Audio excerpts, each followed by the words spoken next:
Morning everyone, সবাই কেমন আছো? আশা করি সবাই খুব ভালো আছো, আমিও ভালো আছি। কান্তা ব্লগে তোমাদের সবাইকে স্বাগত। তোমরা যে যেখান থেকে ভিডিওটা দেখছো তাদেরকে অসংখ্য অসংখ্য ধন্যবাদ। তোমাদের মূল্যবান সময় মধ্যে থেকে আমার জন্য একটু সময় বের করে পুরো ভিডিওটা দেখার জন্য। এই তো সকাল শুরু হয়ে গেছে, সবার কাজকর্ম শুরু হয়ে গেছে। বাবা সবার ছুটি হয়ে গেছে, মিস্ত্রিতে এখন ছুটি হচ্ছে না। কী কষ্ট বাবা, দেখো সবার বাসায় চলে গেছে, কী আর করা। এই তো আমি সকালে আমার যা কাজ সব সেরে স্নান টান সেরে গোপালকে সেবা দিয়ে যে কালকে এগুলো শুকাইছিল না, এগুলো নিয়ে আসছি, রোদে দেবো।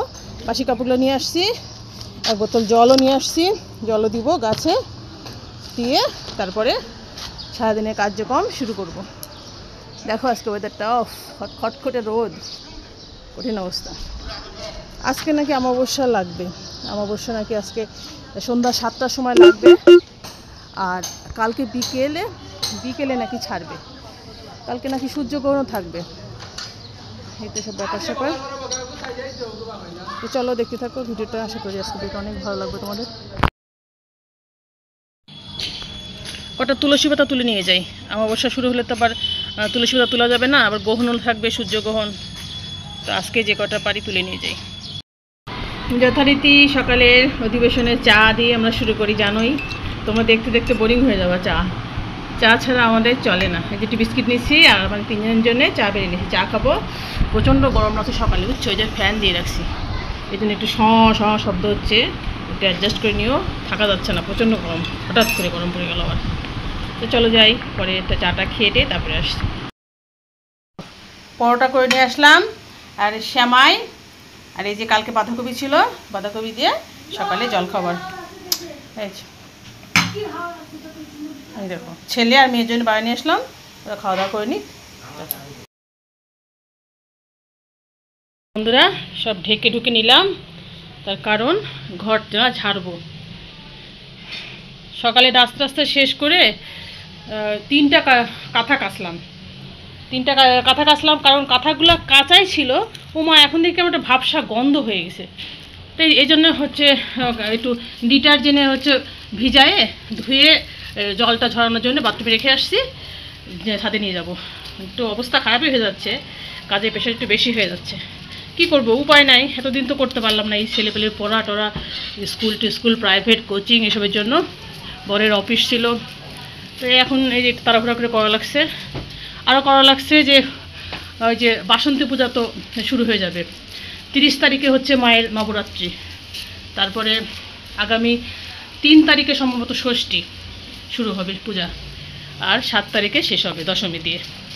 তো যেহেতু পূজা আসছে, মা আসছে ধরাধামে, পূজা তো 2বার হয়, একবার ধরো অকাল বোধন হয় শরৎকালে, যেটা রামচন্দ্র করেছিল, আর এটাই বসন্তে হয় বাসন্তী মা, বাসন্তী পূজা।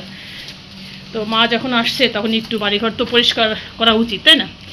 ঘরের সমস্ত নেগেটিভিটি সব ঝুল ঝেড়ে, দেখো চুল হয়ে গেছে, ঝুল ঝেড়ে মাকে আগমন করতে হবে। তো এই জন্য পরিষ্কার করে ফেলি, ঘরটা ঝেড়ে ঝুড়ে তারপরে কাপড়গুলো নেড়ে তারপরে রান্নাবাড়ির কাছে যাব। তো চলো যাই, এসব তুলে ফেলছি, দেখো সবগুলা ঘরই ছেড়ে ফেলবো, সবগুলা একবারে, মানে কাজ যখন শুরু করছি সব একবারেই শেষ করব। প্রতিদিন করা যায় না, শরীর যদি খারাপ লাগে একবারে খারাপ হোক, সমস্ত ঝুল সব ঝেড়ে ফেলবো, ঝুল ঝেড়ে পরিষ্কার করে ঘরটা মুছে তারপরে আসছি।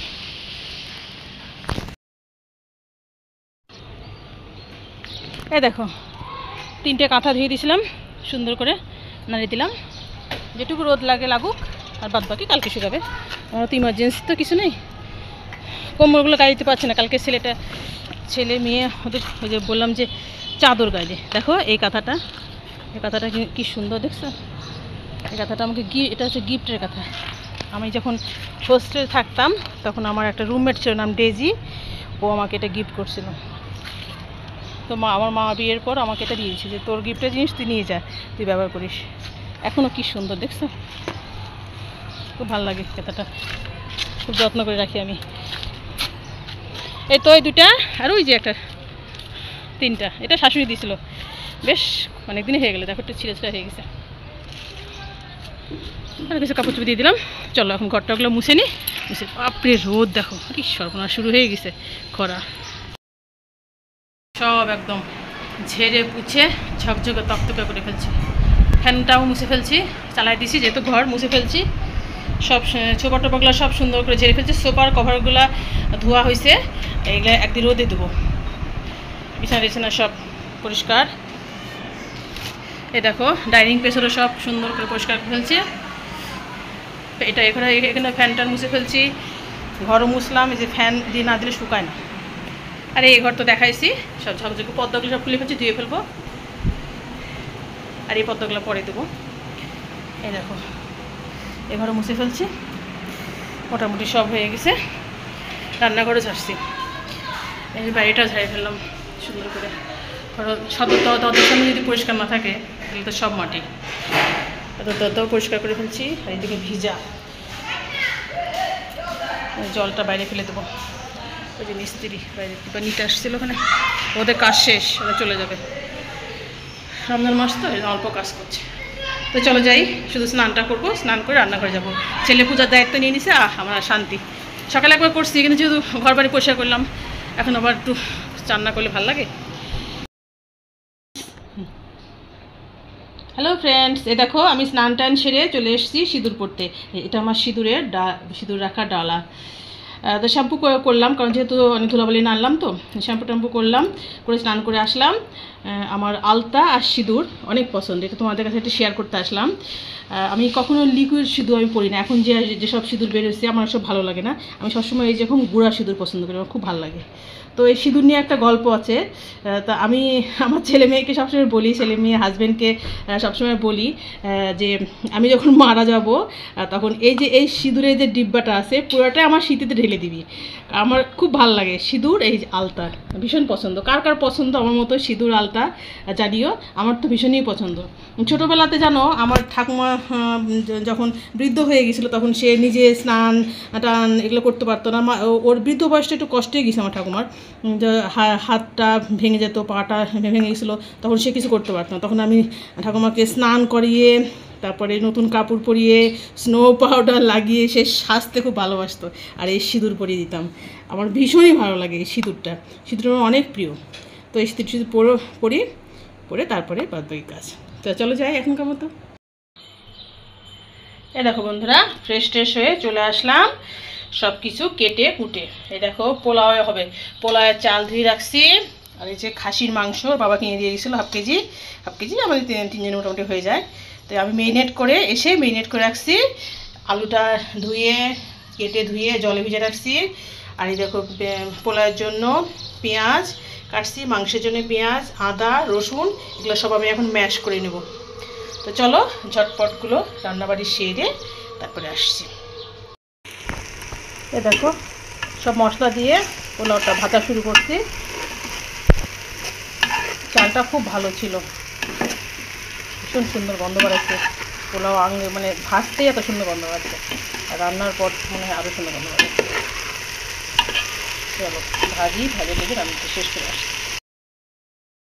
দিন চলে গেল কাজ করতে করতে, কাকে বলবো কেন বলবো, কি হবে বলে, নিজের কাজ তো নিজেকেই করতে হবে। চলো বন্ধু দেখি কি রান্না হলো আজকে। এই দেখো বন্ধুরা, রান্নাবাড়ি শেষ। এই যে পোলাও করছি, ছেলে কদিন থেকে খেতে চাচ্ছে, ঝরঝরে পোলাও করলাম। এই দেখো সব বেড়ে নিছি পোলাও, তিন মা বেটার 3 প্লেট। এই যে মাংসটাও বেড়ে নিছি, আর পোলাও একটু থাকলো, ছেলে মেয়ে পরে আবার যদি খাবে। এই দেখো মাংসটা কেমন হলো বলো। খাসির মাংসটা একটু ঝোল রাখছি, কারণ পোলাওর সাথে একটু ঝোলটা ভালো লাগে, তাই না? কি বলো? চাক নাড়বো না, নাড়লে ধোঁয়া উঠছে। যে জলটাও বেড়ে নিলাম। তো চলো খাওয়া দাওয়া সেরে নিই, অনেক বেলা হয়ে গেছে, সেটা আর বললাম না, বললে তোমরা মারবে, কারণ ইফতারির সময় হয়ে গেছে। কি আর করা বলো, কার সাথে একটু দেরি হয়ে যায়, তাই না?